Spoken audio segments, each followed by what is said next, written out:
조갑제 TV 시청자 여러분 안녕하십니까? 2024년 10월 20일 오후 4시 41분입니다. 내일 있을 윤석열 한동훈 회담에서 전국의 돌파구가 나오지 않으면은 윤석열 대통령이 2016년 박근혜 당시 대통령의 길을 걸어갈 가능성이 높아지고 있습니다. 윤석열 대통령의 최근 지지율 22%는 2016년 같은 시기, 즉 2016년 10월 박근혜 당시 대통령 지지율보다 오히려 낮습니다.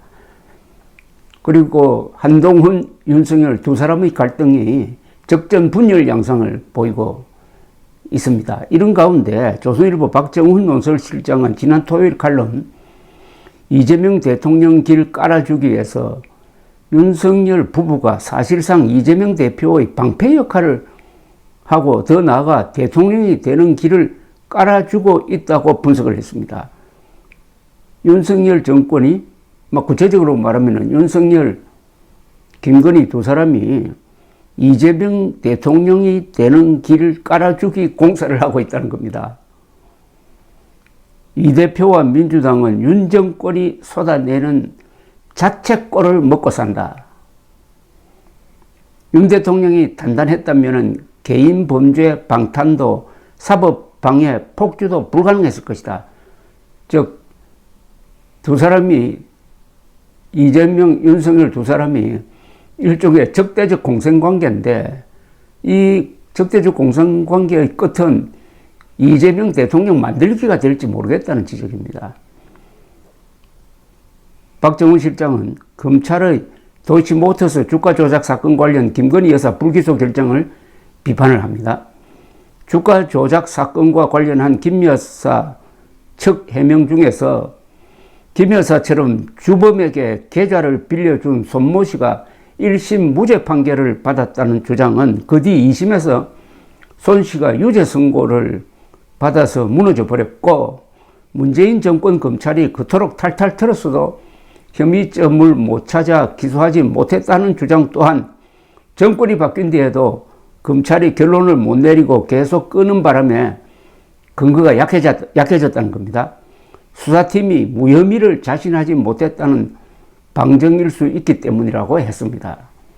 박 실장은 이러한 검찰의 결정에 김 여사와 윤석열 대통령 못지않게 반색했을 사람이 있는데 그가 이재명 민주당 대표라고 썼습니다. 자신의 범죄 혐의를 물타기 할 카드를 또 하나 손에 쥐었기 때문이란 겁니다. 무혐의 처리가 법리적으로 옳은지 여부를 떠나 무언가 공정하지 못하다는 인상을 주는 것부터가 이재명 대표에게는 호재라고 했습니다. 자신의 모든 혐의가 정치 검찰의 공작이라고 주장하고 있는 그에게 검찰이 핑곗거리를 제공한 셈입니다. 올 들어 나온 1심 선고에서 선거법 위반 사건의 63%가 벌금형 이상, 위정, 증거인멸 사건의 56%가 징역형 판결을 받았습니다. 이재명 대표는 선거운동 중 허위 사실을 반복적으로 언급했고 위정교사는 확실한 정언에다가 녹취록까지 있어서 더욱 불리합니다. 만약 선거법 사건에서 벌금 100만 원 이상, 위정 사건에서 징역형이 확정된다면 이재명 대표는 다음 대통령 선거에 출마가 불가능합니다.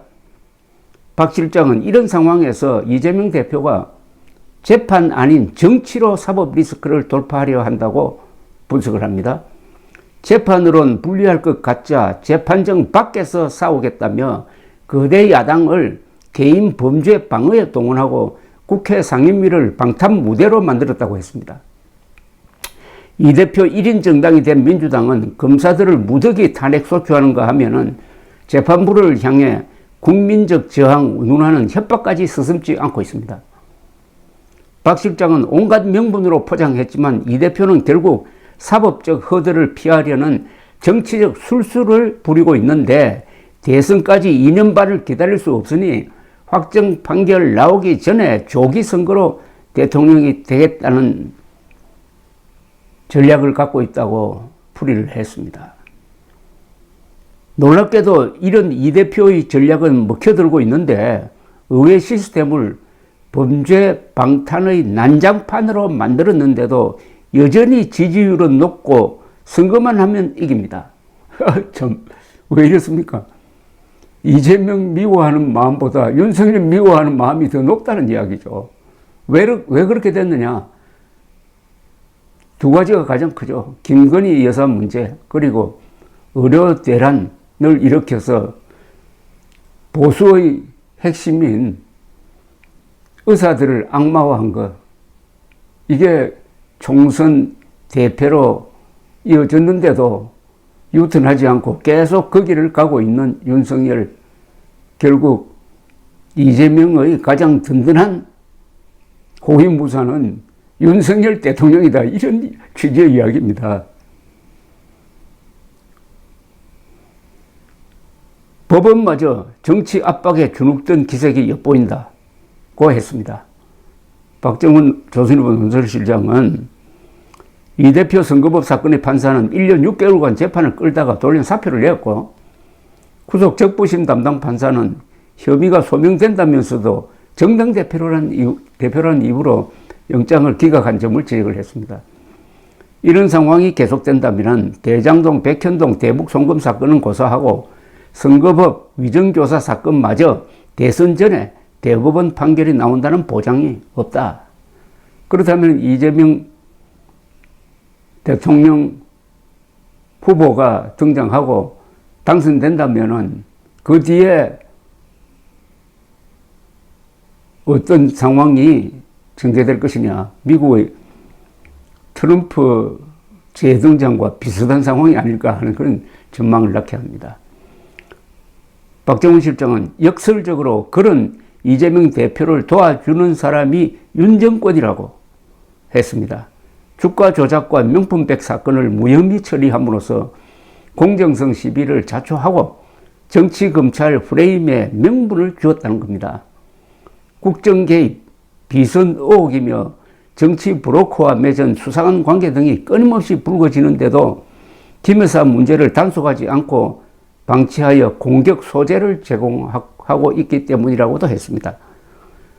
지금쯤 정치판을 휩쓸었어야 할 이 대표의 사법 리스크 이슈를 정권 심판론이 덮고 있습니다. 윤 대통령이 쏟아내는 자책골을 이 대표와 민주당이 먹고 산다는 표현까지 했습니다. 박정훈 실장은 윤 정권이 단단했다면 방탄도 사법방해도 통하지 않았을 것이라고 했습니다. 그러면서 이렇게 마무리를 하는군요. 각종 대통령 적합도 조사에서 이 대표는 한동훈 대표와 격차를 더블 스코어로 벌렸다. 이대로 선거를 치른다면 뻔한 승부가 될 것이다.